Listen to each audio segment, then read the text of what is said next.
राधे राधे दोस्तों, श्रीमद् भागवत कथा के अगले एपिसोड में आपका स्वागत है। मैं आप ब्राह्मणों के चरणों में प्रणाम करके पुनः यही प्रार्थना करता हूँ कि मुझे कर्मवश चाहे जिस योनि में जन्म लेना पड़े, भगवान श्री कृष्ण के चरणों में मेरा अनुराग हो, उनके चरण आश्रित महात्माओं से विशेष प्रीति हो और जगत के समस्त प्राणियों के प्रति मेरी एक सी मैत्री रहे, ऐसा आप आशीर्वाद दीजिए। महाराज परीक्षित परम धीर थे। वे ऐसा दृढ़ निश्चय करके गंगा जी के दक्षिण तट पर पूर्वाग्र कुशों के आसन पर उत्तर मुख होकर बैठ गए। राजकाज का भार तो उन्होंने पहले ही अपने पुत्र जन्मेजय को सौंप दिया था। पृथ्वी के एक छत्र सम्राट परीक्षित जब इस प्रकार आमरण अनशन का निश्चय करके बैठ गए, तब आकाश में स्थित देवता लोग बड़े आनंद से उनकी प्रशंसा करते हुए वहां पृथ्वी पर पुष्पों की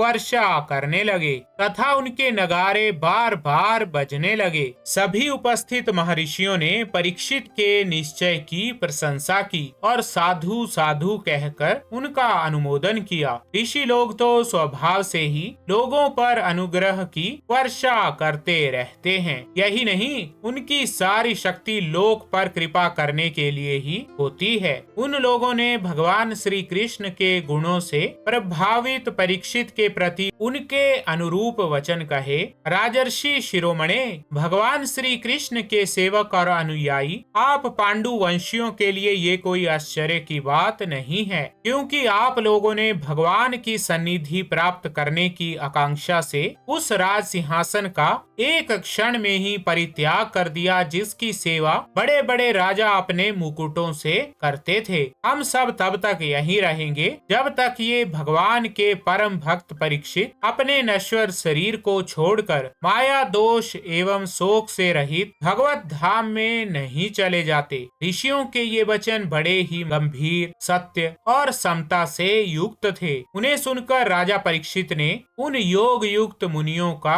अभिनंदन किया और भगवान के मनोहर चरित्र सुनने की इच्छा से ऋषियों से प्रार्थना की। महात्माओं, आप सभी सब ओर से यहाँ पधारे हैं। आप सत्यलोक में रहने वाले मूर्तिमान वेदों के समान हैं। आप लोगों का दूसरों पर अनुग्रह करने के अतिरिक्त जो आपका सहज स्वभाव ही है, इस लोक या परलोक में और कोई स्वार्थ नहीं है। विप्रवरो, आप लोगों पर पूर्ण विश्वास करके मैं अपने कर्तव्य के संबंध में ये पूछने योग्य प्रश्न करता हूँ। आप सभी विद्वान परस्पर विचार करके बतलाइए कि सबके लिए सब अवस्थाओं में और विशेष करके थोड़े ही समय में मरने वाले पुरुषों के लिए अंतःकरण और शरीर से करने योग्य विशुद्ध कर्म कौन सा है। उसी समय पृथ्वी पर स्वेच्छा से विचरण करते हुए किसी की कोई अपेक्षा न रखने वाले व्यास नंदन भगवान श्री सुखदेव जी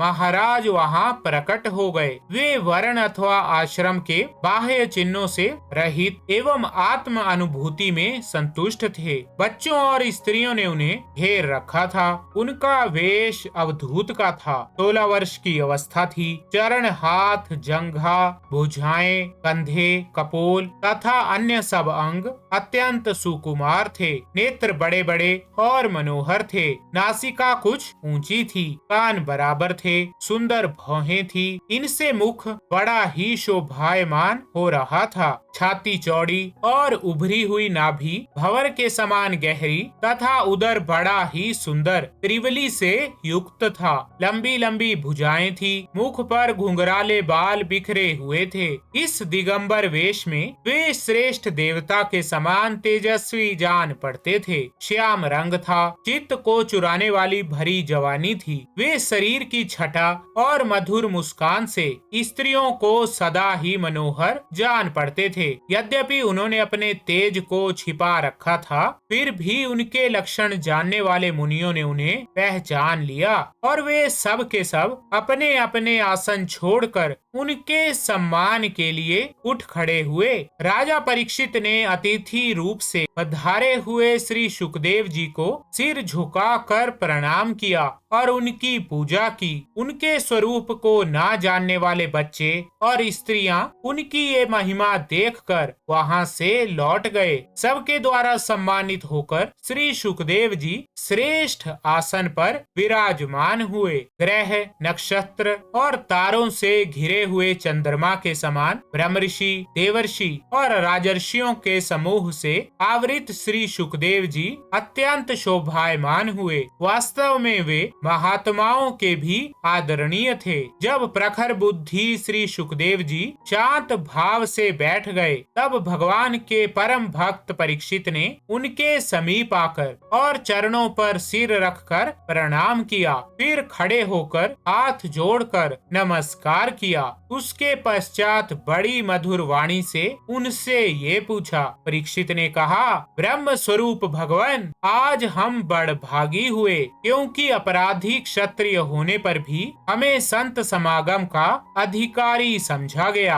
आप जैसे महात्माओं के स्मरण मात्र से ही गृहस्थों के घर तत्काल पवित्र हो जाते हैं। फिर दर्शन, स्पर्श और आसन दान आदि का सुअवसर मिलने पर तो कहना ही क्या है। तो ठीक है दोस्तों, श्रीमद् भागवत कथा के इस एपिसोड में बस इतना ही। राधे राधे।